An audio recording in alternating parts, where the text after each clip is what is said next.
Hello friends, বাহারি স্বাদের রান্নাঘরে আজকে নতুন এক ধরনের রেসিপি নিয়ে হাজির হয়েছি। ওল ভাজা। ওল যে এইভাবে ভেজে খাওয়া যায় সেটা আমার এই ভিডিও না দেখলে আপনারা বুঝতেই পারবেন না। ওলের নানান রকম রেসিপি কিন্তু খেয়েছি বা হয়। আমি কড়াই বসিয়ে দিয়ে এর মধ্যে একটা পেঁয়াজ কুচানো, কাঁচা লঙ্কা, কালো জিরে আর শুকনো লঙ্কা ফোড়ন দিয়েছি। পেঁয়াজটা একটু ভেজে নেব, তবে খুব বেশি লাল লাল করে ভাজবো না।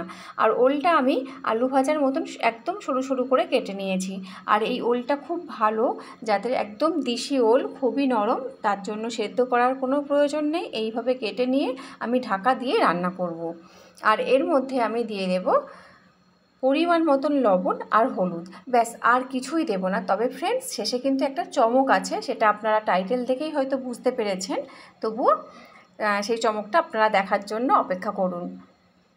এইভাবে মাঝে মাঝে নাড়াচাড়া করব আর একটু ঢাকা দিয়ে দেবো। তবে কিন্তু এই রেসিপিটা বা এই রান্নাটা খুব তাড়াতাড়ি হয়ে যাবে। আলু ভাজতে যেমন সময় লাগে, ওলটাও কিন্তু তেমনই সময় লাগবে ভাজতে।